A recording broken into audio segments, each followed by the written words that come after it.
चलित वर्ष 2026-27 जो बजेट्र प्रस्ताव अच्छी से प्रस्ताव को आज विधानसभा से प्रस्ताव को ग्रहण करागला। मुझे कहवा को चाहे एतिकी जे सबु समय भली निर्माण विभाग तार कार्य करिवार शैली आ गति दुईटी जाक को आहुरी अधिक त्वरित बेगरे चलेवाई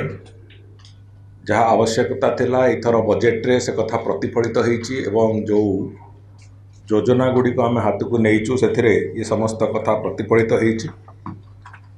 ताकू आखि आगे रखिकी जमती विकसित ओडिशा पई जो योजना कराई थिला जे 15,000 किलोमीटर संपूर्ण उन्नत रास्ता आमे तैयारी करिवु बोली से ढांचारे आमे ये काम को आगु को नहींचु एवं से दृष्टिकोण एथर बजेट गत वर्ष जो आर्थिक चलित आर्थिक वर्ष 2025-26 रे आमको प्रोग्राम एक्सपेंडिचर रे जति पैसा मिलता ताठू आउ पाखापाखि 13% अधिक अर्थ आमको तापाई प्रावधान करा जाइतिला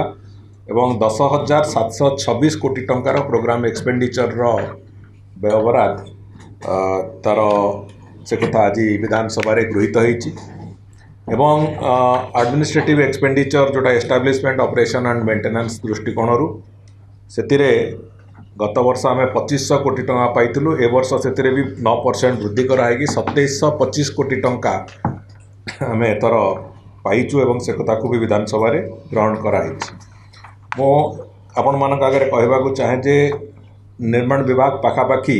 38,291 किलोमीटर रास्ता ओडिशा प्रदेश रे तार निर्माण तार प्रशस्तीकरण तार रक्षणाबेक्षण काम करुची एवं से स्टेट हाईवे भी अच्छी मेजर डिस्ट्रिक्ट रोड्स भी अच्छी अदर डिस्ट्रिक्ट रोड्स भी अच्छी से समस्त रास्ता को सठिक भाव में रखिबा संपूर्ण भाव में जो पॉटहोल हो किंबा कौन सी प्रकार डैमेज हो से सुरक्षित रखेबा एवं रास्ता को संपूर्ण भाव में चलाचल योग्य करेला भलिया जहाँ जहाँ आवश्यकता से कथा को आम आगू को लेकिन चलीचु एवं एथिरे केवल सेतिकी नुहे आमे जो लक्ष्य अच्छी जे 15,000 किलोमीटर आमे 5 वर्ष निर्माण करूँ ताकू आखि आगे रखिकी आम विभागर कैपेसिटी बढ़ेबा एवं विभाग को आहरी गतिशील करार जो भूमिका ताकू भी आरंभ कराई प्रक्रिया मु काली गोटे उदाहरण दूची आपण मैंने से हे तो जानीपर 24-25 मसीहा आम दायित्व नेला परे प्रथम वर्ष आम 1845 किलोमीटर रास्ता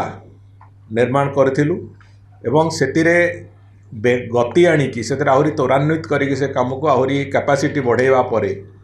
चलित वर्ष जो 25-26 आर्थिक वर्ष रे